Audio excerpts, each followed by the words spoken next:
I get students? This is the #1 question that is asked in the Ultimate Support Group for online tutors, where there are now over 5,300 tutors.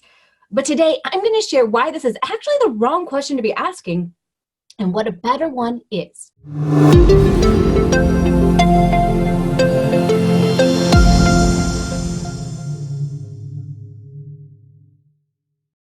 Hey there, I'm Joanne Kaminski, and when I started my tutoring business, the first question someone asked me was, how were you getting students? Now, it was at this point that I realized it was time to start marketing my services. I mean, I had been spending the entire summer putting materials together that are never used today because they don't fit the needs of my students. What I was really doing was procrastinating. That's right, procrastinating. That's when one spends a ton of time planning content for tutoring and not any time on getting students.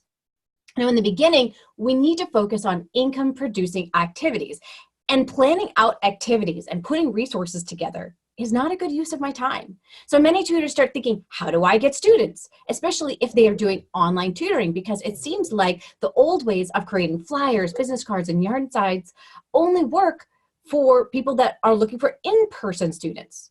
But here's the thing. We're starting with the wrong motive here. When we are in the get students to work with me mode, it's all about us, and you're going to be able to get some students. And this leads you to take actions then that make you compete for students, which then leads you to think that people don't want to pay the prices that you charge for tutoring. So what are some of the actions that tutors take that put them in compete mode? Many people go to Wyzant for tutors. Well, thank goodness this site no longer takes 40% of tutors' earnings, but it does still take 25%. The tutors on here will often lower their prices when people don't hire them. But the problem is the first thing a parent reads is all about the tutor. Not one tutor starts with a child in mind because they asked to write about me. Now, these tutors are being asked to put on really the meat market where people can compare your prices, your credentials, your photo, your price. But logic is not what persuades a parent to move forward with you. Emotions do. And if you can tap into the parent's emotions about the situation they are experiencing, then you're going to have more opportunities of reaching more people. But these kind of platforms, they really don't allow you to do that. So how do you get students for tutoring? Get implies that I always have to get out there and take some kind of action to get students, but that's not always the case. In fact, if you ask experienced tutors what their favorite method of getting students is, they will always say referrals. But wait, you aren't doing anything to get those students. They're getting referred to you by happy clients or people who know you.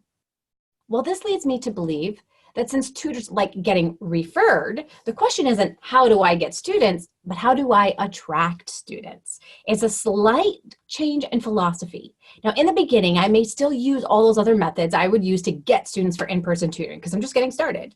But when I attract students, it feels like they accidentally find me. So how does this happen online? Well, let's pretend that I'm a parent of a child that's struggling with SAT.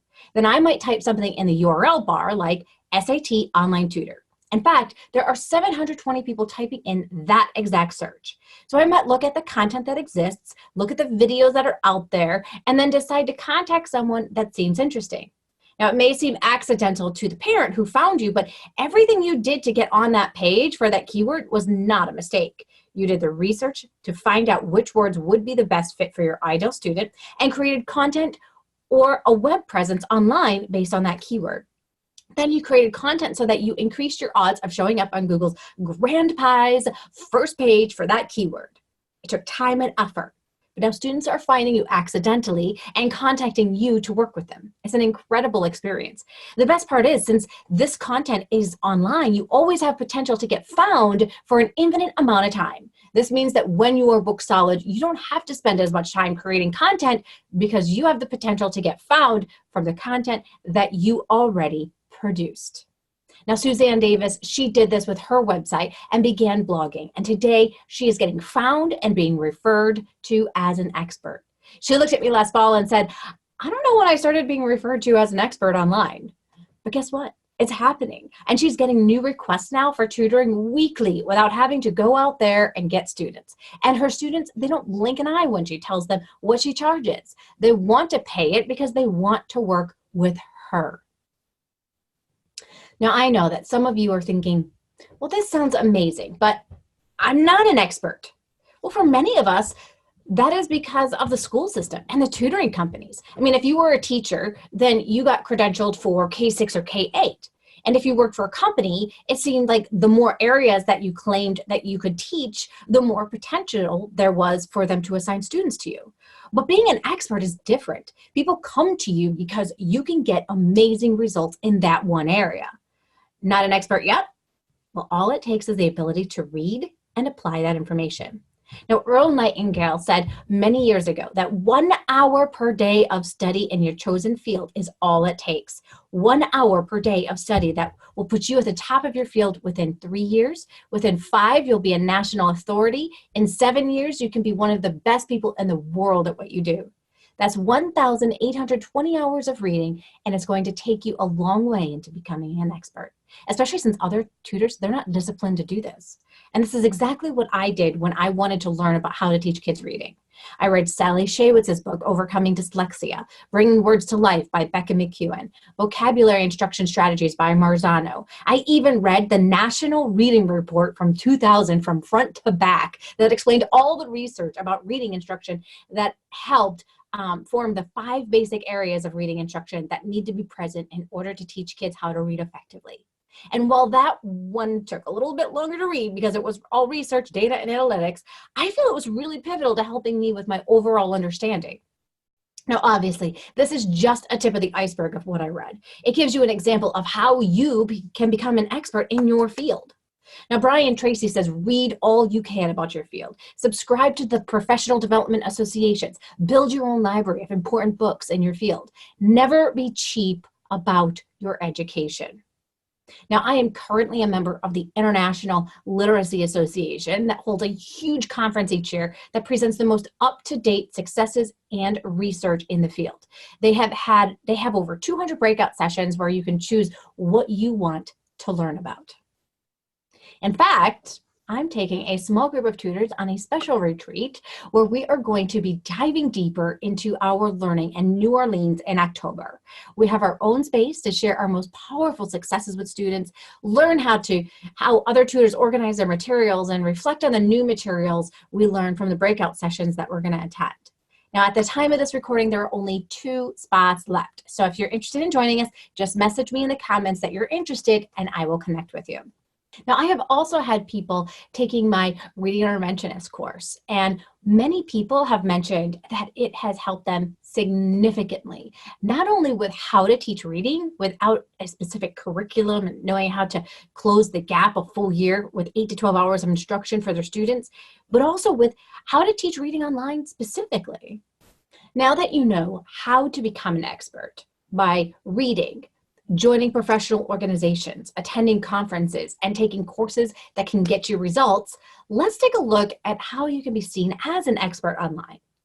It's not necessary to only get your training from colleges anymore, right? There are so many amazing resources out there that you can begin to create your own first-class education. So sometimes you just need to find the right mentors or coaches to guide you along the way. In fact, to help you with the beginning pieces like attracting your ideal client to you, I am giving away right now step 1 of my 5-step system to getting found, hired, and referred as an online tutor. So if this interests you, you can click on the link in the description and get it sent to you absolutely free. And once you have the basic pieces in place to be found, like a website, language you could use that will drive your ideal client to you, it is time to begin creating your own content. First, think about all of the questions that people specifically ask about the area that you tutor. Now, if no one has ever asked you a question before, go to Quora and start typing in your subject area to see what questions exist. These are actual questions that people are asking.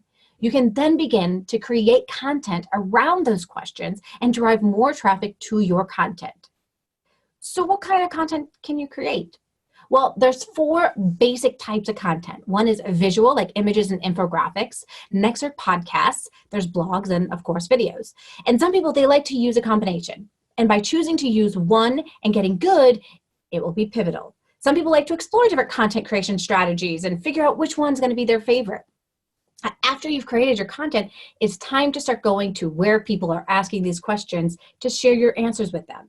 If people are asking these questions in groups on Facebook, then you can go there. You can send it to your email list, any social media that you're currently using, and LinkedIn feed. Now, each of these strategies that I have listed is going to get you found organically. So what does that mean? It means that you don't have to spend tons of money online with ads and watch your money drain out of your account. You can get yourself out there to be seen as an expert and never have people question why you charge what you charge. Guess what? It's awesome. So now that you have seen the difference between how to get students and how to attract students, I'd love to know what you think. Would you rather have people find you or you search for each of your students one by one? Comment below. Hey, and if you've liked this video, hit that like button and subscribe. Now, everything that I've talked about today all comes down to creating an amazing funnel that leads people to take that next action that you want them to take. For most of you, that is to get hired. And if you're interested in learning more about creating an effective funnel for yourself, check out my YouTube live that I did called How to Win Students with a Successful Sales Funnel. You're going to learn more about the exact strategy that I teach and how to implement it so that you can begin to attract students into your funnel and get the results that you want in your tutoring business. All you got to do is hit that little video icon that you see on the right-hand side, and I'll see you in the next video.